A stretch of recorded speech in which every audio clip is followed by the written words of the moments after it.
Hello everyone, in this video I'll be showing you an OP lore bard build guide in Baldur's Gate 3. Now this is a request. The lore bar is mostly about crowd control, but there is some really great synergy that we got here, and there's going to be a little twist at the end, so stay tuned for that. But for the lore bard, our choice of cantrips, Vicious Mockery is a great one because it's going to give it disadvantage of its next attack roll, meaning it's not likely to hit its next attack. And then something like Friends is great if you're the face of your party, but Minor Illusion I think is a really great cantrip to have. Blade Ward can be okay too, but Minor Illusion has a lot of utility because it can move people around in the battlefield before you even attack. So you can have your Bard do Minor Illusion, it'll group enemies together, have your Wizard drop a Fireball, and you're good to go. So in terms of the spells that we're going to take at level 1, Tasha's Hideous Laughter is pretty great for a concentration, leaves a creature prone with laughter without the ability to get up. Dissonant Whispers is pretty decent too. It frightens a creature, which is super powerful. They'll have disadvantage on ability checks and attack rolls, and they cannot move. That's pretty great. Healing Word is nice too. It's a bonus action. Healing is not what you want to do in Baldur's Gate 3 if you're in a fight, but if one of your teammates goes down, you can use this bonus action to bring them back up without even having to walk over to them. So it's huge for that reason. Sleep is another really great one. It combines, if you have a combined 24 health points, you can put creatures asleep, taking them out of battle. I think Glyph of Warding sleeps a little bit better, but Long Strider's nice too. Give 3 meters extra walk distance. This is a ritual, so it'll last until a long rest. Featherball can be okay. I think Thunderwave's nice too. It pushes enemies away, so you can set up some really nice drop people off the cliff attacks, which is pretty great. So Sleep or Thunderwave, really pick the one that you think works best for your team. The Lore Bard is all about filling in the gaps within your team. And for our stats, this is where it gets interesting. So Dexterity is usually the main stat we want to have as a bard, aside from Charisma and Dexterity for weapon damage. But we are using the Dexterity gloves that you can get really early on in the game. That's going to set our Dexterity to 18, which makes this a really powerful build. So we can dump our Dexterity completely, Constitution being the next main one. We want to bring that up to 16. Reason we want our Constitution high, gives us more health, and that's important because we're kind of a hybrid class, and we're going to pump the Intelligence up too. So Wisdom can be okay too, but we're going to go 14 Wisdom, 16 Charisma, 17 Charisma, 16 Constitution. People always give me a hard time for leaving these on an odd number. Use the Hag's Hair, that'll take that to 18, and then the Mirror of Loss will give you that nicely up to 20. So you can get a 22 Charisma without even putting an ability score in. So that's pretty great. Now, in terms of our level ups, we're going to go into here now. And the Lore Bard has some unique stuff that no other classes get. So level 2, we get the Jack of all trades. You had half your proficiency bonus to ability checks you're not proficient in.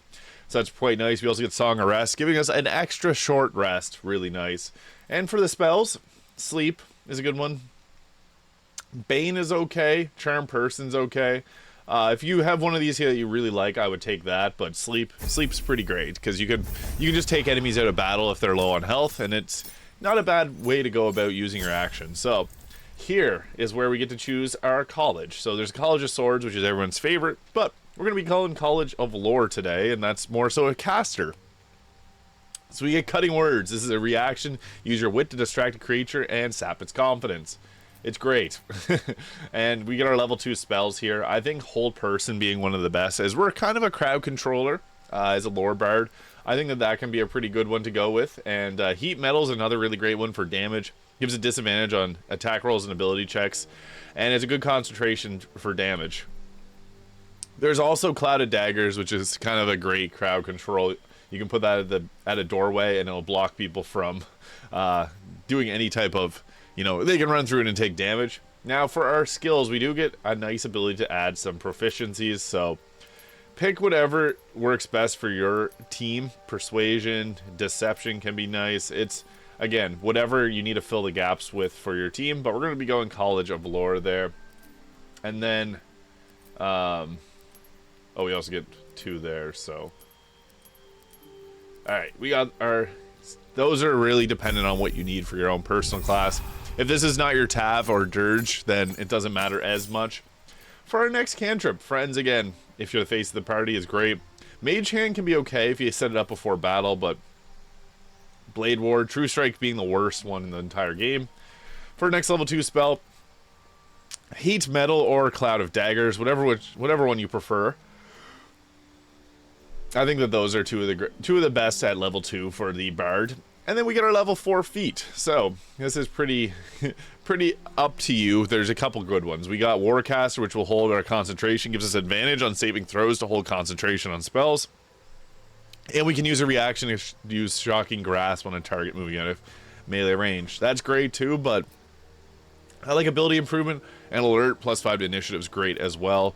So we can take our charisma up. If we have the Hag's Hair, that becomes a 20, and then with the Birthright Hat, there becomes a 22, and then the Mirror Loss, that becomes 24. So very powerful. We'll pretend it's a 20 for the purposes of this. I just don't want to get any comments, because I always get a comment anytime it's an odd number. It's not ideal to leave your stats at an odd number. I understand that the charisma checks, the proficiency bonuses go up by even numbers, so try to keep it as even as possible. Next, we get our level 3 spells, and Glyph of Warding is great. We can use Glyph of Warding Sleep, and that's really powerful, but there's also a few different damage types that are nice too. Plant Growth can be good too. It cuts movement speed into a quarter, which is really great, but I think Glyph of Warding being the best one there. And yeah, we're going to, at next level, get something really nice, such as the Magical Secrets, which normal bards get that at level 10, but since we're the lore bard, we get this a little bit early. Really nice. We also get Counter Charm, so abilities within 9 meters have advantage on saving throws against being charmed or frightened. That's really nice, because being frightened is terrible. It really takes you out of battle. For our next spell slot, Hypnotic Pattern is okay. Fear, I think, is one of the best ones. Targets drop everything and become fearful. They have disadvantage on ability checks and attack rolls. This is a concentration, but they drop their weapon. You can grab their weapon, and then they're basically out of combat. It's huge. So Fear is really great. I think it's one of the most underrated spells, too, in the game. So Blind is also pretty decent, but Fear is great. For our Magical Secrets, this is where things get fun. You can see there, we have a lot of options. We can go all the way down to Magic Missile. We can even grab cantrips like Eldritch Blast. We get Misty Step. It's pretty much anything that you don't get outside of like your normal build. I think the best one to take, obviously, is Counterspell. Stops a spell from being cast. That's pretty great, because if you have multiple people with Counterspell, you can completely shut down certain battles and take no damage at all. It's a reaction, level 3 spell slot, but really great. Some people like Call Lightning on this build. Warden of Vitality. When this aura lasts, you can cast Retort Vitality as a bonus action. Some people really like Fireball. I like Fireball too myself. Fireball can be a really great spell to take, but I do think that Haste is probably the best. So Counterspell and Haste. What Haste does is it gives you an action. So if you were to cast this on yourself, you get an action. Pretty huge. I think Haste coming from a sorcerer is best, because you can twin it and give it to 2 people. But this gives you an extra action, become faster, and gain a +2 to armor class. Really nice. Lasts for 10 turns. It's really great concentration and counterspell. But shouts out to Fireball. It's also pretty great. And we'll go on to the next level. So, yeah, the Magical Secrets is really what makes this build super powerful. And where you got some great options at level 10, which I'll get into. So for our level 4 spell slot, Dimension Door can be great. Teleport you and one adjacent ally. You can see this target cannot be more large than medium, so you can move people around the battlefield, which is really powerful. Having the ability to move like that is crazy. Greater Invisibility. I want to give a shout out to this one. Turn a creature invisible. Attacks against it have disadvantage, and attacks with advantage. Greater Invisible, you have to pass a 15 DC check to lose it. So hypothetically, you could use Greater Invisibility and stay invisible and keep attacking. So it's pretty nice. I think that Confusion's pretty great, though. This is like a huge area of effect Fireball. It's a concentration, lasts 3 turns, but I think it's pretty great. Confusion can be pretty effective. If not, Dimension Door is great too, but also I mentioned that Greater Invisibility can have a lot of usefulness. If you have like a rogue assassin and you want to have them just completely wipe out everyone, Greater Invisibility is the way to go. At level 8, we get another feat, and we get another choice of spell. I'm going to take Dimension Door because it can be a lifesaver, especially since as a lore bard, we're all about bringing extra utility to the team. So that's something nice that you can bring to the table. Obviously, it's not damaging, but the lore bard is not always about full-on damage. Now, for our next, I think that Warcaster is great because it gives us the ability to do Shocking Grasp on a target moving into melee range. But also, we get advantage on saving throws, the whole concentration, which we have a lot of concentration spells. We don't want to lose that concentration, so I think that that is a pretty great choice there. So, as we get into level 9, we get our next magical secrets at the next level. But we get to choose another level 5. We get to choose our first level 5 spell. So, Planar Binding can target an otherworldly creature and attach your consciousness to it, and then you get to control it, which is quite nice. Mass Cure Wounds can be decent. I think that Hold Monster is great, though, because this will allow you to do anything, hold anything in place that's not undead, and then you'll have critical hits against it, which is really great. Seeming can disguise your whole party, which is kind of useful at times, but I do think that Hold Monster being very effective. Dominate Person, making a humanoid fight alongside you, makes a Wisdom saving throw. It can be good, but I do think that Hold Monster works a little bit better, and there's some fights that being trivialized by using Hold Monster. So that's what we're going with for that level. I think that there's just a lot that it brings to the table, so I'm going to go with that one because the Lore Bard is unique in the fact that it's like, it's a caster, but it's a crowd control caster that brings a lot of utility, and Hold Monster, that's a perfect utility spell, so we'll go with that there. And then going on to our next level, this is where we get Magical Secrets Round 2. So this gets pretty crazy. So what's nice about Magical Secrets is the fact that you can choose pretty much anything to fill out whatever your team is lacking. So for our cantrip, Mage Hand or Light, one of these two. For the spell that we're going to go with, this can go a variety of different ways. Mass Cure Wounds can be an okay, but again, you don't want to really be healing too much. If you don't have a cleric, that's good, but I think a Planar Binding can be pretty great. Target must be a Celestial, Elemental, Fey, or a Fiend, and you can just take them over and then they become yours. So that's quite nice. Dominate Person also be pretty good, but I like Planar Binding. And then we get ourselves our Magical Secrets. So this is everybody's favorite, and we got, what's interesting, there's Banishing Smite. This is exclusive to the Bard. It's a Smite spell, and what's nice about it is so you attack someone, if their health falls below 50, they become banished, meaning you can't attack them. They can't do anything. They're just banished for 2 turns, and then they come back. So this can take someone out of battle. Very, very useful, but I think for the purposes of this build, we're not so much a fighter. This can have a lot of great utility on like a Paladin multi-class. I think Conjure Elemental is one of the best. Reason being, having extra targets to take aggro is crazy, and then at level 6 we can get the even stronger versions of these, which the Water Myrmidon is crazy powerful. I think that this is great just because it allows you to, the Water Myrmidon can cast like Ice Storm, so if you were to take that, you may as well just take the Conjure Elemental, have an extra ally to take hits for your team, and then on top of all that, it deals damage. It's huge. There's a lot of great options here. There's Wall of Fire, which is kind of another crowd control damaging spell that you can go with. Ice Storm is okay. Guardian of Faith gives you another target to take aggro from. Hunger of Hadar, that's another really great one. So it deals 2d6 cold, 2d6 acid damage. Targets within the Black Sphere are blinded and take damage at the end of their turns and the start of their turn. So Hunger of Hadar, pretty good, to be honest. This is a good choice to go with. What else do we got? We also get an increased skill, so you can take that there. Something along the lines of that looks pretty good. What's best about the Magical Secrets, though? We can also take Spirit Guardians, which is another concentration. We do have a lot of those, but this gives a 3d8 radiant or necrotic damage, and it turns you into a Beyblade. You can just walk around dealing a lot of damage. There's a few other options that we might want to go with, but I do think that going with something like Hunger of Hadar can be quite useful. Dominate Beast, Range Smite, again, it does have its uses. You get a whole lot of different choices here, so again, this is about filling out what your team doesn't have already, so there should be Woodwode here too somewhere. I just can't see it. But the Woodwode is, if they still have this in here. Spiritual Weapons is another good one too, if I must add, because it's a bonus action to create another creature to take hits for you. I really like Spiritual Weapon. It's pretty powerful. If the wood wode's there for you, I would take that as well. Like, it's nice to have two different things to summon in. Create Undead can be pretty, or Animate Dead can be pretty good too, but I like Hunger of Hadar. It's pretty powerful. You can set up, especially if you don't have Dark Vision, it's kind of difficult, but yeah, Hunger of Hadar is pretty powerful, so we're going to take that. And then as we get into level 11, this is where we can choose a few different routes to go. So for this, we'd get another spell, and Otto's Irresistible Dance is really great. I think that this is one of the best level 6 spells. We also get Eye Bite, can inflict dread, sickness, or put the creatures to sleep. I think Otto's Irresistible Dance is a little bit better.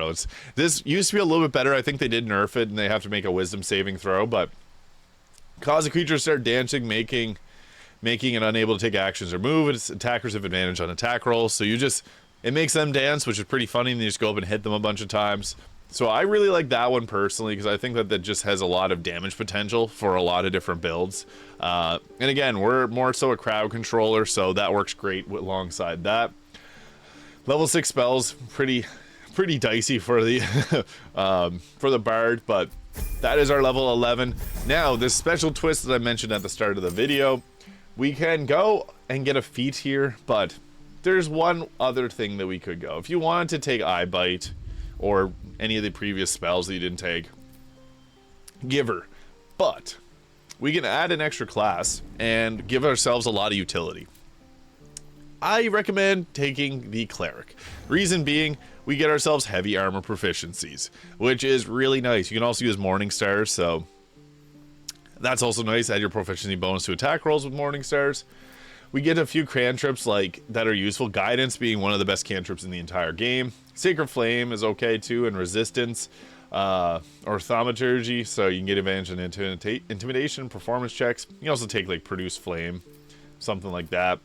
And now there's a few different ones that we can go with. So the Life Cleric will give us heavy armor, and whenever we heal a target, we get extra health points back. The Tempest Domain will give us Thunderwave and Fog Cloud, which we already have Thunderwave, so we could have taken something different if we go this route. But the Wrath of the Storm, this is not super ideal, but it does get heavy armor, which is nice. And then we can go with the Nature Domain, also gets heavy armor, which is kind of funky. It gives you Speak with Animals and Animal Friendship, which is not bad. And then you learn a Druid cantrip and become proficient in nature-related things. So those are the kind of like the best options I would go with. Life Domain, Tempest, or Nature. Nature is interesting. It adds a few different things that not the Druid really just gets. But you can go with something like the Life Domain to give you a little bit extra health, and it gives you Bless, which is huge. Another concentration, but Bless is really nice to have. You also get Cure Wounds, so that's okay, but you can pick a Deity, Tempest. This is just for flavor. You do get some pretty cool dialogue options with adding in the Cleric too, so I'd recommend that.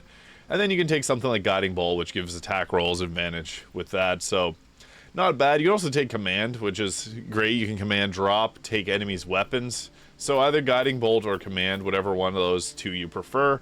You can also go with something like Sanctuary. You or an ally cannot be targeted until you attack a hermit creature. You can still take a damage from area of effect spells. Sanctuary is pretty great, so yeah, that is rounding it off there. I like it for the heavy armor proficiencies because that can become huge. As the Bard in light armor, not super survivable.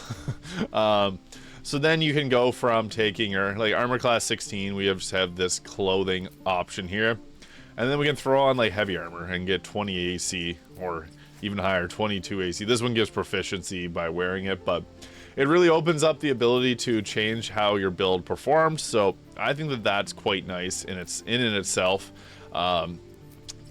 Even just taking another type of cleric for medium armor is pretty great too. But with the Birthright hat, that gives us an extra charisma. We're pretending that this is a 22 with the Hag's Hair, and then gonna be 24 with the Mirror of Loss. So that's quite great. Getting back into our equipment here. I like having the Cloak of Protection for +1 armor class and saving throws. Heavy armor of your choice. The Gloves of Dexterity, which I mentioned, is kind of vital for this, for dropping our dexterity. If you don't, you can just keep your dexterity high. I like these for Misty Step. The Disintegrating Nightwalkers can be gotten early on. Also, the Surgeon's Subjugation Amulet gives you a critic. I think actually the Amulet of Greater Health could be great if you wanted to drop your Constitution. That'll give us 135 health, which is quite powerful.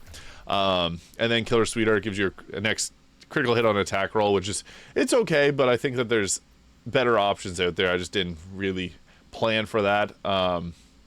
You can even take like some of these rings here at the beginning of turn. Ring activates and heals you. That's quite nice. And then Ring of Exalted Marrow. There's a bunch of different rings that you'll get throughout the game, so pick ones that work best for you. And there it is. The way you would be playing the Lore Bard is you got a lot of crowd control spells, so we're obviously going to be using those, but you can pop in level 5, you got the water elementals, fire elementals, but then we also get our level 6 fire myrmidons, water myrmidon, and then you can use a potion to restore your spell slot. That's pretty powerful to have an extra ally on your side to help take damage. The myrmidons are pretty powerful too. Like the water one gives you explosive icicle. It's got a lot of utility, and you also get Otto's irresistible dance. So yeah, we can't even, oh, there we go. So that's what this build is all about. It's the crowd control and keeping, you know, everyone out of keeping your team safe by using a lot of these different options like Fear, Hold Monster, Planar Binding, Hunger of Hadar. Like, you got a lot of options here for just overall damage. And then you can summon in elementals that really help turn the tide of battle. And I think that the Myrmidons are a little bit better, but there it is, the Lore Bard build guide for Baldur's Gate 3. Thank you so much for watching. If you found this video useful, please hit the subscribe button below, and I'll see you in the next video.